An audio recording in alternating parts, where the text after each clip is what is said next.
What's up everyone, and welcome to a continuation of one of my previous videos on how to make an NPC store using command blocks. There are just a few exploits that I would like to address. The previous video still works, but when I was making it, I didn't really have any friends to help me test. Luckily though, all of my viewers and subscribers are my friends too, and y'all really helped me test to see what I could do better. But really quick, before we jump into the fixes, I've been learning commands in preparation to make a survival adventure world. So stay tuned until the end of the video, where I'll be talking a little bit more about this project and about what I plan to do with it. But now let's jump into the fixes for the commands. So again, the previous video will totally work just fine. All of these commands will work as is. It will just require a little bit of honor system. If the player's using this, make sure that they always have the required payment, then no problems will happen. But it gets a little weird if the player activates it without having the required payment, or if the payment is more than 1 and the player has less than the required payment.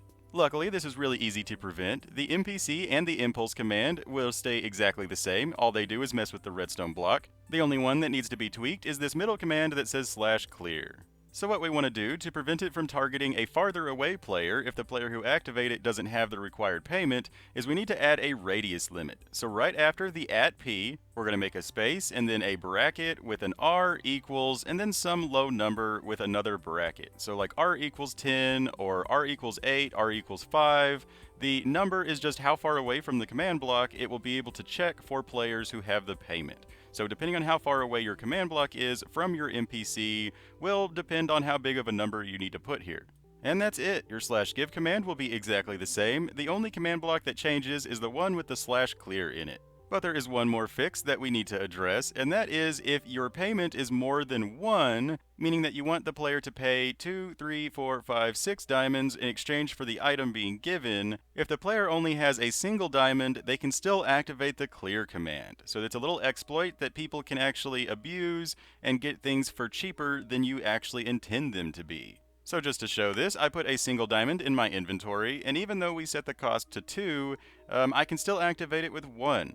So this isn't good. Maybe if your players are all very honorable and you all stick to the honor system, you could make this work, but it's an exploit that allows people to get it for cheaper. So what we actually need to do is for denominations of more than 1, we need to set a has item limit, which is this command right here. So right after the @p, we need to put bracket has item space equals space braces item equals diamond or emerald, whichever one you're using, comma quantity equals 2 or how many ever you want the payment to be, with 2 periods after that number. The 2 periods mean more than that number. So you have to have at least 2 or more items to activate it with this has item. If your payment is 3, it would need to be 3 period with diamond 0 3. And that's it. This will now prevent the player from buying expensive stuff for a cheaper price. We also need to put in a radius limit on this one, just like we did with the other one. So right here, right before the bracket, we're going to put comma r equals and then your radius limit. So like 10 or 8 or 5, however far away your command block is from where the player is going to be.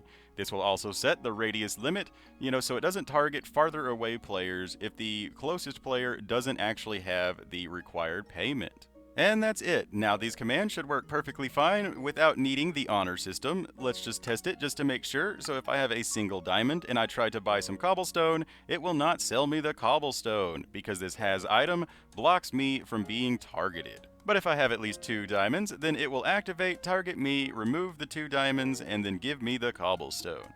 Also, it's a good idea with these NPC stores to make sure there are not multiple players in the shop using it at the same time. This can kind of mess with who gets targeted, and I don't think there's an easy way around that. You might be able to give tags to a player or something like that, but I think it's too complicated for what it's worth, so just make sure that only one person's using it at a time.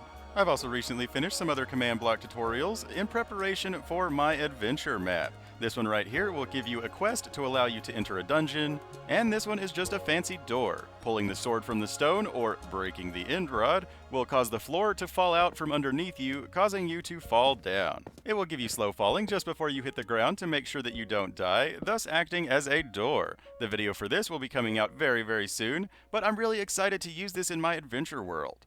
And if you liked this video, don't forget to leave a like and leave a comment. Let me know what you would like to see in the future. But really quick, before we end this video, I would like to talk a little bit more about my adventure world. So I downloaded World Edit for Bedrock, and I've been using it to design the main spawn. I want the main spawn area to be completely cut off from the rest of the world, and also have it be where you can't place blocks or destroy blocks. So when you spawn in, you'll get to choose a class or some other little fun stuff, maybe read the rules, and eventually to leave, you'll have to find the dungeon entrance. I'm planning on using that sword in the stone door as the dungeon entrance, I do believe, but then after you clear that dungeon, you'll get some starting gear so that the beginning of the game is just less grindy.